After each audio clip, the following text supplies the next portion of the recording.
ನಮ್ಮೂರಿಗೆ ನಮ್ಮ ಶಾಸಕ ನನ್ನ ರಿಪೋರ್ಟ್ ಕಾರ್ಡ್ ಇದು. ಮಂಚೇನಹಳ್ಳಿ ಮತ್ತು ಈ ಭಾಗದಲ್ಲಿ 100ಕ್ಕೂ ಹೆಚ್ಚು ಹಳ್ಳಿಗಳನ್ನು ನಾನು ಮುಗಿಸಿದ್ದೀನಿ. ಈಗ ನನ್ನ ಸರ್ಕಾರಗಳು ನನ್ನ ಮಂತ್ರಿಗಳು ನಾನೇ ತಂದ ಅನುದಾನದ ರಿಪೋರ್ಟ್ ಕಾರ್ಡನ್ನು ಕೊಡ್ತಾ ಇದ್ದೀನಿ. ಚಿಕ್ಕಬಳ್ಳಾಪುರದ ಮುನಿಸಿಪಲ್ ಕಾಲೇಜಿನ ನೆಕ್ಸ್ಟ್ ಲೆವೆಲ್ ತಗೊಂಡು ಹೋಗಬೇಕು ಅಂತ 6 ಕೋಟಿ ಅನುದಾನ ತಂದ್ವಿ. ಆ ಮುನಿಸಿಪಲ್ ಕಾಲೇಜ್ ವಿಶೇಷ ಏನು ಅಂದರೆ ಡುಪ್ಲೆಕ್ಸ್ ಕಟ್ತಾ ಇದ್ದೀವಿ. 4 ಫ್ಲೋರಲ್ಲಿ 1 ಫ್ಲೋರ್ ಸೆಕೆಂಡ್ ಫ್ಲೋರ್ ಡುಪ್ಲೆಕ್ಸ್ ಕಟ್ತಿದ್ದೀವಿ. 200 ಜನ ಅಟ್ ಎ ಟೈಮ್ ಕುತ್ಕೊಂಡು ಲೈಬ್ರರಿಯಲ್ಲಿ ಓದ್ಬೋದು ಅಂಥ ವ್ಯವಸ್ಥೆ ಮಾಡಿ ಎಲ್ಲ ರೀತಿಯ ಸ್ಪರ್ಧಾತ್ಮಕ ಪರೀಕ್ಷೆಗಳ ಪುಸ್ತಕಗಳನ್ನು ಲೈಬ್ರರಿಯಲ್ಲಿ ಇಡ್ತಿದ್ದೀವಿ. ಮತ್ತು ಮೊದಲನೇ ಬಾರಿಗೆ ಕರ್ನಾಟಕದ ಯಾವ ಡಿಗ್ರಿ ಕಾಲೇಜಲ್ಲೂ ಇಂಥ ಸುಸಜ್ಜಿತವಾದ ಲೈಬ್ರರಿ ಇಲ್ಲ. ಮತ್ತು ಜಿಮ್ಮನ್ನು ಅಲ್ಲಿ ಆ ಡಿಗ್ರಿ ಕಾಲೇಜಿನ ವಿದ್ಯಾರ್ಥಿಗಳಿಗೆ ಅಲ್ಲೇ ಗ್ರೌಂಡ್ ಫ್ಲೋರಲ್ಲಿ ಜಿಮ್ ವ್ಯವಸ್ಥೆಯನ್ನು ಮಾಡ್ತಿದ್ದೀವಿ. ಇದು ಮುನಿಸಿಪಲ್ ಕಾಲೇಜ್ಗೆ 6 ಕೋಟಿ, ವುಮೆನ್ಸ್ ಕಾಲೇಜಲ್ಲಿ 4 ಕೋಟಿ ಅನುದಾನ ಹಾಕಿದ್ದೀವಿ. MRI ಮಾಡಿಸ್ಕೋಬೇಕು ಅಂದರೆ ಬಡವರು ಖಾಸಗಿ ಲ್ಯಾಬ್ಗೆ ಹೋಗಬೇಕಾಗಿತ್ತು.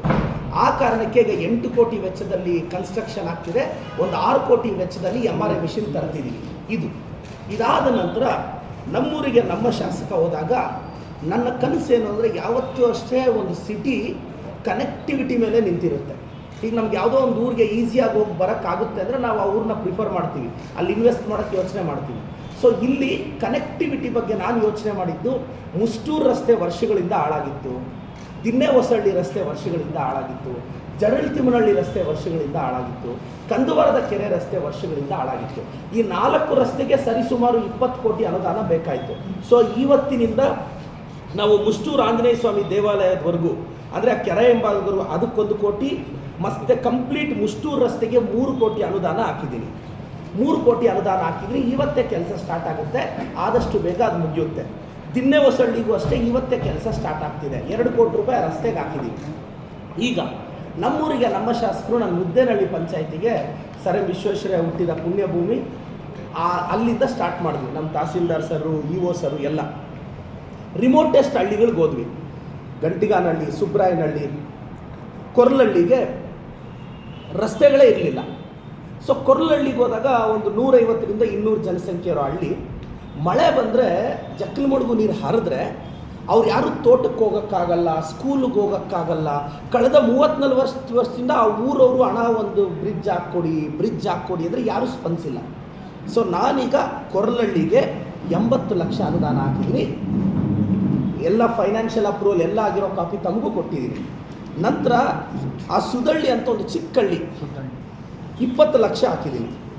ಮುದ್ದೇನಹಳ್ಳಿ ಗ್ರಾಮ ಪಂಚಾಯತಿಯಿಂದ ಈ ಪೋಶೆಟ್ಟಹಳ್ಳಿ ಮೇಯ್ನ್ ರೋಡಿಂದ ಸುಬ್ರಾಯನಹಳ್ಳಿ, ಗಂಟಿಗಾನಹಳ್ಳಿಗೆ ಹೋಗುತ್ತೆ. ಆದರೆ ಅವ್ರ ಕನೆಕ್ಟಿವಿಟಿನೇ ಇಲ್ಲ ಮೇಯ್ನ್ ಸಿಟಿ ಜೊತೆ. ಅವ್ರು ದೊಡ್ಡಬಳ್ಳಾಪುರದ ಕಡೆ ಹೊರಟೋಗ್ತಿದ್ರು. ಚಿಕ್ಕಬಳ್ಳಾಪುರದ ಜನ ದೊಡ್ಡಬಳ್ಳಾಪುರಕ್ಕೆ ಕನೆಕ್ಟಿವಿಟಿ ಇದೆ, ಚಿಕ್ಕಬಳ್ಳಾಪುರಕ್ಕಿಲ್ಲ. ಅದಕ್ಕೆ ನೀವು ನಂಬ್ತೀರಾ ಇಲ್ಲೋ, ಆ 2 ಹಳ್ಳಿಗಳನ್ನ ಚಿಕ್ಕಬಳ್ಳಾಪುರಕ್ಕೆ ಕನೆಕ್ಟ್ ಮಾಡೋಕ್ಕೆ 1 ಕೋಟಿ 35 ಲಕ್ಷ ಹಾಕಿದ್ದೀನಿ.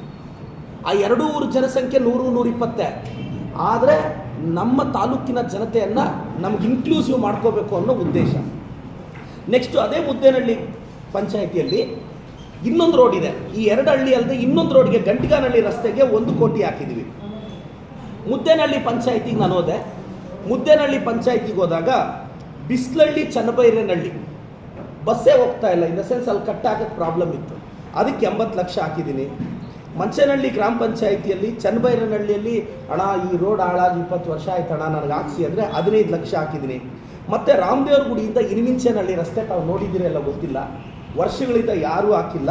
ಇನಿಮಿಂಚೇನಹಳ್ಳಿ ರಸ್ತೆಗೆ 3 ಕೋಟಿ, ರಾಮದೇವ್ರ ಗುಡಿಯಿಂದ ಇನಿಮಿಂಚೇನಹಳ್ಳಿ 1 ಕೋಟಿ, ಮತ್ತು ಇನಿಮಿಂಚೇನಹಳ್ಳಿಯಿಂದ ಮೊರಾರ್ಜಿ ದೇಸಾಯಿ ಮಾದರಿ ಶಾಲೆವರೆಗೂ 1 ಕೋಟಿ, ಮತ್ತು ರೇಣುವಾಕನಹಳ್ಳಿಯಿಂದ ಮೊರಾರ್ಜಿ ದೇಸಾಯಿ ಶಾಲೆ ಅದಕ್ಕೆ 1 ಕೋಟಿ, 3 ಕೋಟಿ ಹಾಕಿದ್ದೀವಿ. ಈಗ ನಮ್ಮ ದಿನ್ನೆ ಹೊಸಳ್ಳಿ ಹತ್ರ ಓವರ್ ಹೆಡ್ ಟ್ಯಾಂಕ್ ಇದೆ, ಅಲ್ಲಿಂದ ದಿನ್ನೆ ಹೊಸಳ್ಳಿವರೆಗೂ 1 ಕೋಟಿ ಹಾಕಿದ್ದೀವಿ. ಮತ್ತು ಅಂಕಣಗುಂದಿಯಿಂದ ಇಶಾ ಫೌಂಡೇಶನ್ಗೆ 1 ಕೋಟಿ 40 ಲಕ್ಷ ಹಾಕಿದ್ದೀವಿ. ಜಡಳ್ತಿಮ್ಮನಹಳ್ಳಿ ರಸ್ತೆ ಹಾಳಾಗಿತ್ತು, ಅದಕ್ಕೆ 1 ಕೋಟಿ ಹಾಕಿದ್ದೀವಿ. ಮತ್ತು ಜಡಳ್ತಿಮ್ಮನಹಳ್ಳಿಯಿಂದ ಕಂದುವಾರ ತಿರ್ನಹಳ್ಳಿ ರಸ್ತೆವರೆಗೂ ಅದನ್ನು ಕನೆಕ್ಟ್ ಮಾಡೋಕ್ಕೆ 1 ಕೋಟಿ, ಒಟ್ಟಾರೆ 2 ಕೋಟಿ ರೂಪಾಯಿ. ಇದೆಲ್ಲ ಈ 2-3 ದಿನದಲ್ಲಿ ಕೆಲಸ ಸ್ಟಾರ್ಟ್ ಆಗೋದು. ನಂತರ ಮುದ್ದೇನಹಳ್ಳಿಗೆ ಗಟ್ಟಿಗಾನಹಳ್ಳಿ ದೊಡ್ಡರಾಯಪ್ಪನಹಳ್ಳಿಗೆ ಹೋದಾಗ ಅವರೊಂದು ಚಿಕ್ಕದು ಕನೆಕ್ಟಿವಿಟಿ ಬ್ರಿಡ್ಜ್ ಕೇಳಿದ್ರು ಇನ್ನೊಬ್ಬರು, ಅದಕ್ಕೆ 45 ಲಕ್ಷ ಹಾಕಿದ್ದೀನಿ. ಮತ್ತು ಒಂದು ಸುಲ್ತಾನ್ಪೇಟೆ SC ಕಾಲೋನಿಯಲ್ಲಿ ಹಣ ನಾವು ಓಡಾಡೋಕ್ಕೆ ಜಾಗ ಇಲ್ಲ ಅಂದರು, 15 ಲಕ್ಷ ಹಾಕಿದ್ರಿ. ಕಮ್ಗುಟ್ಟಹಳ್ಳಿ ಗ್ರಾಮ ಪಂಚಾಯತಿ ಚೊಕ್ಕಳ್ಳಿಗೆ ಹೋಗಿದ್ದೆ, ಆ ಸಿ ಸಿ ರೋಡು ಎಲ್ಲ SC ಸಮುದಾಯ ಇರೋ ಊರುಗಳಿದು, 20 ಲಕ್ಷ ಹಾಕಿದ್ದೀನಿ. ಕಮ್ಮಗುಟ್ಟಳ್ಳಿ ಗ್ರಾಮ ಪಂಚಾಯತಿ ಮುದಲಹಳ್ಳಿಗೆ CC ರಸ್ತೆ ಇರಲಿಲ್ಲ, 14 ಲಕ್ಷ ಹಾಕಿದ್ದೀನಿ. ದಿನ್ನಹಳ್ಳಿಗೆ 10 ಲಕ್ಷ ಹಾಕಿದ್ದೀನಿ. ಕಂಪ್ಲೀಟ್ ನನ್ನ ರಿಪೋರ್ಟ್ ಕಾರ್ಡ್.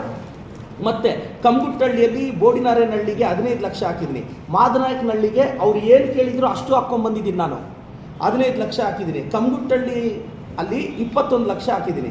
ಕರಕಮಾಕಲಹಳ್ಳಿ ಅಂತ ನೋಡಿ, ಕರಕಮಾಕಲಹಳ್ಳಿ ಅಂತ ಆ ಊರಲ್ಲಿ ಕೆಲವರಿಗೆ ಇವತ್ತಿಗೂ ಆಧಾರ್ ಕಾರ್ಡ್ ಇಲ್ಲ, ರೇಷನ್ ಕಾರ್ಡ್ ಇಲ್ಲ, ಊರಿಗೆ ರಸ್ತೆ ಹಾಳಾಗೋಗಿದೆ, ಅದಕ್ಕೆ 60 ಲಕ್ಷ ಬೇಕು, ಅದು ಹಾಕಿದ್ದೀನಿ. ಮತ್ತು ಊರೊಳಗಡೆ ಕನೆಕ್ಟಿವಿಟಿಗೆ 15 ಲಕ್ಷ ಹಾಕಿದ್ದೀನಿ. ಸರ್, ಆಧಾರ್ ಕಾರ್ಡ್ ಇಲ್ಲ ಅಂದರೆ ನೀವು ನಂಬ್ತೀರಾ?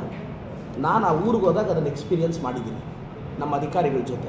ಏನೋ ಪಾಪ ಏನೋ ಕೂಲಿ ಕೆಲಸಕ್ಕೆ ಹೋಗಿ ಅವ್ರ ಪಾಡ್ಗೆ ಅವ್ರು ಇದ್ದೋಗಿರ್ತಾರೆ, ತಲೆ ಕೆಡಿಸ್ಕೊಂಡಿರಲ್ಲ ಆ ಊರಲ್ಲಿ. ಮತ್ತು ಉಪ್ಪುಗುಟ್ಟಹಳ್ಳಿಗೆ 15 ಲಕ್ಷ. ರೇಣಮಾಕಲಹಳ್ಳಿಯಲ್ಲಿ ಮುಸ್ಲಿಂ ಸಮುದಾಯದ ಬಾಂಧವರು ಸರ್ ನಮ್ಗೆ ದಾರಿ ಹಾಕ್ಕೊಡಿ ಅಂತ ಕೇಳಿದ್ರು, ಅದಕ್ಕೆ 20 ಲಕ್ಷ ಹಾಕಿದ್ದೀನಿ.